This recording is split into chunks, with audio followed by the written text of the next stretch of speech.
Hello everyone, welcome to maths classes by KV teacher. बच्चों, आज इस वीडियो में हम 7th क्लास मैथ्स का 8 चैप्टर कंपेयरिंग क्वांटिटी स्टार्ट करने वाले हैं। हमारी डेली लाइफ में कई ऐसी सिचुएशंस होती है जहां पर हम दो चीज़ों को कंपेयर करते हैं और फिर कुछ कंक्लूड भी करते हैं, कुछ कंक्लूजन भी फाइंड आउट करते हैं। फॉर एग्जाम्पल, आप मार्केट जाते हैं, दो चीज़ों के प्राइस अगर आपको दिए हो, मान लीजिए दो फ्रूट्स ले लेते हैं, चलिए एप्पल्स हैं, उनका रेट है मार्केट में ₹120 पर केजी। एक ऑरेंजेस हैं, वो है मान लीजिए ₹90 पर केजी। तो यहाँ से आप क्या कंक्लूड कर सकते हैं? अगर आप इन दोनों के प्राइसेस को कंपेयर करें तो आप ऑब्वियसली कहेंगे जो एप्पल्स हैं they are costly in comparison to oranges. Oranges के कंपैरिजन में ये कॉस्टली है और ये चीपर है, सस्ते हैं अगर हम कंपेयर करें इनको एप्पल्स से ऑरेंजेस को। ओके, सिमिलरली अगर दो बच्चों की हाइट्स आपको दी है, मान लीजिए ये है हिना और आमिर, आपके एनसीईआरटी के ही एग्जांपल्स हैं। इसकी हाइट 150 सेंटीमीटर है, इनकी हाइट 75 सेंटीमीटर है। तो इससे आप कंक्लूड कर सकते हैं कि हिना जो है वो टॉलर है, किसके कंपैरिजन में? आमिर के कंपैरिजन में, और आमिर जो है वो शॉर्टर है। आपने एक स्टेटमेंट सुनी होगी कि चीता जो है वो फास्टेस्ट एनिमल है। अब ये हमने कैसे कंक्लूड किया?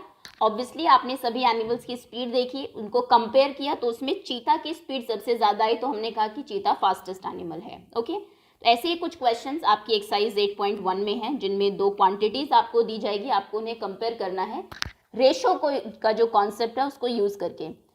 एक चीज़ जो आप थ्रू आउट द चैप्टर याद रखेंगे, दो चीज़ों को आप कंपेयर तभी कर सकते हैं जब उनकी यूनिट बिल्कुल सेम हो। अगर मैं आपको चीता की स्पीड दे देती हूँ, मान लीजिए मैंने कहा चीता जो है उसकी स्पीड है 120 किलोमीटर्स पर आवर, ओके, और हिना की हाइट है 150 सेंटीमीटर, इनको कंपेयर करिए और बताइए आप क्या कंक्लूड कर सकते हैं।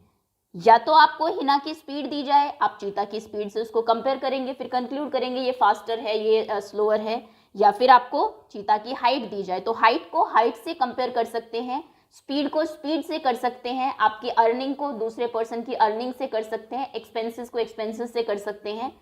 यूनिट्स जो है वो बिल्कुल सेम होनी चाहिए कंपैरिजन के लिए। ओके, दो अनरिलेटेड चीज़ों को, एक की स्पीड और एक की हाइट, इनको आप कंपेयर नहीं कर सकते। Okay, on that note let's start exercise 8.1। Ratio का जो कॉन्सेप्ट है वो मैं आपको एक्सरसाइज में ही समझा दूंगी, पहले कुछ इतना इंपॉर्टेंट है नहीं कि पूरा आपको इंट्रोडक्शन उसका देना पड़े। Before that, if any child is new to the channel को आप सब्सक्राइब कर लीजिए, बेल आइकन को प्रेस कर लीजिए।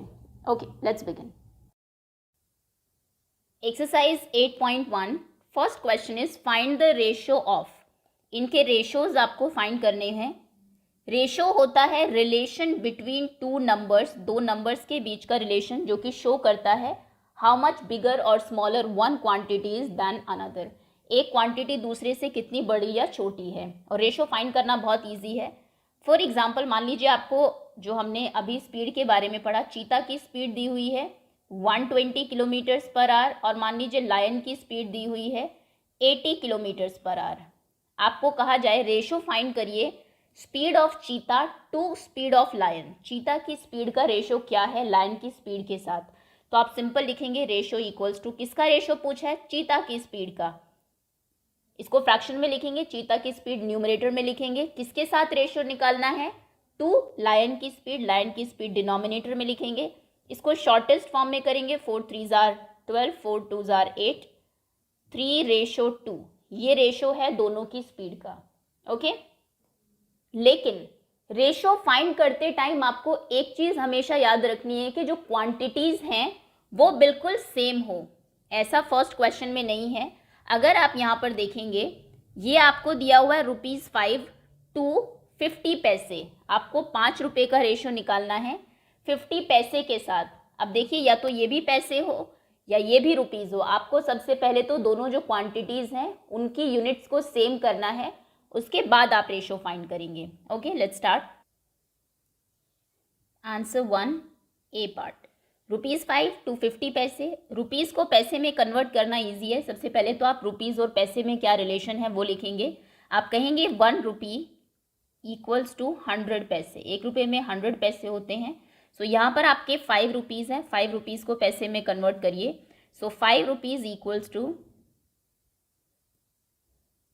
100 इंटू 5, यानी कि 500 पैसे।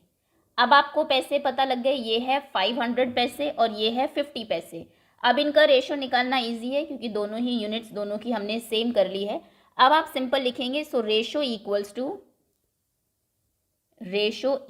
टू 500 पैसे, क्योंकि 5 रुपीज़ का रेशो निकालना था जो कि 500 पैसे होते हैं, टू यानी कि डिनोमिनेटर में आप लिखेंगे किसके साथ इसका रेशो निकालना है, 50 पैसे के साथ, तो डिनोमिनेटर में आप लिखेंगे 50। शॉर्टेस्ट फॉर्म में लिखिए 0 0, 5 1s are 5, 5 10s are 50, ratio हो गया आपका 10:1। ये आपका आंसर है, सिंपल। ये रेशो का सिंबल है, ये आप जानते होंगे, this one. Okay, B part है आपका 15 kg टू 210 ग्राम्स। अगेन वही प्रॉब्लम है, ये केजीज हैं, ये ग्राम्स हैं, कन्वर्जन आपको सबसे पहले करना पड़ेगा केजी और ग्राम। तो पहले रिलेशन लिखिए, क्या होता है, 1 kg equals to 1000 grams. 1 kilo में 1000 ग्राम्स होते हैं। आपको कितने केजी को कन्वर्ट करना है, 15 केजीज को। सो 15 kg इक्वल्स टू 15 इंटू 1000 यानी कि 15,000 ग्राम्स। ये हो गया 15,000 ग्राम्स और ये है 210 ग्राम्स, दोनों ग्राम्स हो गए। अब आप रेशो फाइंड कर सकते हैं 15,000 ग्राम्स का टू के बाद जो भी क्वांटिटी लिखी होगी रेशो में वो हमेशा डिनोमिनेटर में आएगी, 210। जीरोस कैंसिल, ये दोनों 3 से कैंसिल हो जाएंगे, 3 7s are 21 and 3 5s are 15, 00। 500 और 7 किसी की टेबल में नहीं आते हैं, तो इनका रेशो है 500:7। ये आपका आंसर है। ओके, चलिए नेक्स्ट क्वेश्चन, सी पार्ट है 9 मीटर टू 27 सेंटीमीटर्स। अगेन दोनों डिफरेंट है, मीटर सेंटीमीटर्स कन्वर्ट करना पड़ेगा 1 मीटर में क्योंकि 100 सेंटीमीटर्स होते हैं। सो 9 मीटर्स में कितने होंगे, 9 मल्टीप्लाइड बाई 100 यानी कि 900 सेंटीमीटर्स। अब आप 900 सेंटीमीटर्स को कंपेयर करेंगे 27 सेंटीमीटर्स के साथ, इनका रेशो फाइंड करेंगे 2:27। 3 से कैंसिल होगा, 3 9s are 27, 3 3s are 9, 00, 3 3s are 9, 100 और 3 बचा, ये किसी की टेबल में नहीं आएगा, तो रेशो आपका होगा 100:3। Simple. Okay, next question, D part 30 days to 36 hours. एक डेज हैं, एक आवर्स हैं। 1 डे में कितने आवर्स होते हैं, 1 डे जो है वो 24 आवर्स का होता है। आपको कितने डेज को कन्वर्ट करना है, 30 डेज को आवर्स में कन्वर्ट करना है। सो आप लिखेंगे 30 days equals to 30 into 24, 24 3s are 72, 720 hours. आपने इसे कन्वर्ट कर दिया, ये है 720 आवर्स और इसका रेशो आपको निकालना है 36 आवर्स के साथ। तो रेशो कितना होगा, 720 टू 36। अगेन 3 से ही 2 से भी हो जाएंगे, एक्चुअली 6 से भी हो जाएंगे। 6 6s are 36, 6 1s are 6, 6 2s are 12, 120, 6 1s are 6, 6 2s are 12, 20। तो रेशो इज 20:1। ये आपका फाइनल आंसर है। ओके, इजी क्वेश्चन है। चलिए सेकेंड क्वेश्चन पर आते हैं। Next is, in a computer lab there are 3 computers for every 6 students. 3 बच्चों के लिए 6 कंप्यूटर्स हैं। सबसे पहले तो आप बच्चों का और कंप्यूटर का क्या रेशो है वो फाइंड करेंगे। खैर, उसके बाद आपको दिया है how many computers will be needed for 24 students. 24 students के लिए कितने कंप्यूटर्स आपको चाहिए होंगे। देखिए, वैसे अगर आप इसको समझे, अगर ये क्वेश्चन MCQ में आया तो बहुत इजी है, अगर आपको पूरा सॉल्व नहीं करना है। जितने बच्चे हैं उनके आधे कंप्यूटर्स हैं। 6 बच्चों के लिए 3 कंप्यूटर, मतलब कि एक कंप्यूटर पर 2 बच्चे बैठे होंगे। अगर 24 स्टूडेंट्स हैं तो कितने चाहिए होंगे, 24 के आधे यानी कि 12 कंप्यूटर। सिंपल। अब लिखेंगे कैसे, answer second.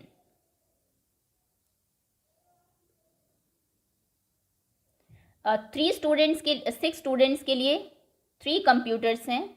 So number of computers for 6 students के लिए कितने नंबर ऑफ कंप्यूटर्स हैं, 3। Number of computers for 1 student. हमेशा इसको हम यूनिटरी मेथड से करते हैं। यूनिटरी यानी कि जब आपको ज़्यादा का दिया हो, 1 का पहले फाइंड कर लीजिए, उसके बाद हम कोई भी आंसर निकाल सकते हैं। और आप जानते हैं जब ज़्यादा का दिया और 1 का पूछा हो तो आप हमेशा डिवाइड करते हैं। ये 3 यहीं पर रहेगा, 6 से आप इसे डिवाइड कर देंगे, 6 इसके डिनोमिनेटर में आ जाएगा, 3/6 यानी कि 1/2। कहने का मतलब है एक बच्चे के लिए कितने कंप्यूटर है, वहाँ पर हाफ कंप्यूटर्स। हालांकि इसकी कोई सेंस नहीं बन रही है, लेकिन अभी हम आगे भी आने वाले हैं क्वेश्चन में।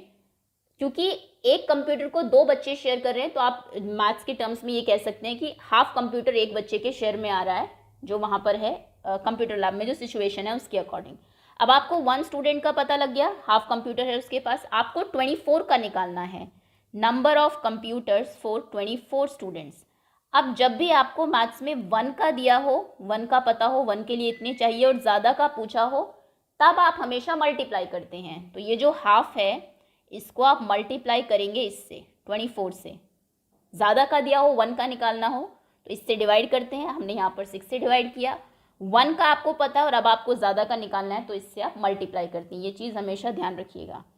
2 1s are 2, 2 2s are 4, 12 computers, यानी कि जो बच्चे हैं वहाँ पर 24, hence the number of computer required is 12। उनके लिए 12 कंप्यूटर चाहिए होंगे। ओके, चलिए third question is population of Rajasthan is 570 lakhs। Rajasthan की पॉपुलेशन 570 lakhs है। Population of UP is 1660 lakhs। Rajasthan का एरिया है 3 lakh kilometre, 3 lakh kilometre square. Area हमेशा यूनिट स्क्वायर में होता है। यूपी का है 2 लाख किलोमीटर स्क्वायर। एरिया में राजस्थान ज़्यादा है, यूपी कम है अगर हम एरिया वाइज कंपेयर करें, लेकिन पॉपुलेशन तो कई गुना है यूपी में, ऑलमोस्ट 3 times। राजस्थान की पॉपुलेशन कम है। How many people are there per kilometre square in both these states. देखिए, जब आपको एक स्टेट का एरिया दिया हो और पॉपुलेशन दी हो और आपको वहाँ पर निकालना है कि पर किलोमीटर स्क्वायर कितने लोग रहते हैं, तो आप सिंपली पॉपुलेशन को डिवाइड कर दीजिए एरिया से। देखिए सिंपल बात है। अगर हम इसको थोड़ा स्केल डाउन करें क्वेश्चन को, और मान लीजिए एक जगह है जिसका एरिया 5 किलोमीटर स्क्वायर है, 5 किलोमीटर स्क्वायर का एरिया है जहाँ पर 20 लोग रहते हैं, तो बताइए पर किलोमीटर स्क्वायर कितने लोग रहेंगे। इसका क्या मतलब है, पर किलोमीटर स्क्वायर में कितने लोग रहते हैं। 1 किलोमीटर स्क्वायर में कितने लोग रहेंगे, 20/5, 4 लोग रहेंगे ऑब्वियसली। 4 4 4 4 5 में आप उसको डिवाइड करेंगे तो 20 के 20 लोग उतने एरिया में रह सकते हैं। तो अगर आपको ये फाइंड करना है कि पर किलोमीटर स्क्वायर कितने लोग रहते हैं, तो आपको सिंपली पॉपुलेशन को डिवाइड करना होगा वहाँ के एरिया से। ओके, सबसे पहले आंसर 3, नंबर ऑफ, इसके फर्स्ट पार्ट का आंसर है नंबर ऑफ पीपल पर किलोमीटर स्क्वायर इन राजस्थान। पर किलोमीटर स्क्वायर राजस्थान में कितने लोग रहते हैं। राजस्थान में लोग कितने रहते हैं, 570 lakhs, 570 lakhs, और वहाँ का एरिया कितना है, 3 लाख किलोमीटर स्क्वायर। 3 लाख, दोनों ही लाख्स में है, इसलिए लाख से लाख्स कैंसिल हो जाएगा। आपको सिर्फ 3 और 570 को देखना है। 3 1s are 3, 4 5, 27, 3 9s are 27, 190, यानी कि वहाँ पर 190 लोग रहते हैं पर किलोमीटर स्क्वायर। एक स्क्वायर किलोमीटर के एरिया में 190 लोग रहते हैं राजस्थान में। यूपी का अगर हम देखें, नंबर ऑफ पीपल पर kilometre square in Uttar Pradesh, in UP, population कितनी है यूपी की, 1660 lakhs, और एरिया कितना है, 2 lakhs किलोमीटर स्क्वायर। ये लोगों में है। लाख से लाख्स तो अपने आप कैंसिल हो गया, हालांकि ये कैंसिल करके आपको दिखाना नहीं है, वो अंडरस्टूड है। 2 से कैंसिल करेंगे, 2 8s are 16, 6 2 3s are 6 0, 830 people पर किलोमीटर स्क्वायर। ये देखिए कितना डेंसली पॉपुलेटेड है यूपी। उसके कई रीजंस भी है, ज्योग्राफी में आपने पढ़ा होगा, यहाँ की जो लैंड है वो बहुत फर्टाइल है, कई सारी रिवर्स है जो यहाँ से बहती है। अगर आप राजस्थान को देखें सो काफ़ी एरिया डेजर्टिक है, मतलब फेवरेबल कंडीशन नहीं है रहने के लिए, इसलिए वो कम जो है पॉपुलेशन वहाँ पर कम है। ओके, चलिए नेक्स्ट क्वेश्चन पर आते हैं। Which state is less populated, कौन सा स्टेट कम पॉपुलेटेड है। ये तो बहुत ईजी क्वेश्चन है, Rajasthan obviously, Rajasthan is less populated. That's all, ये था आपकी एक्सरसाइज 8.1। आई एम श्योर सभी को अच्छे से समझ में आ गई होगी। Okay, thank you so much for watching.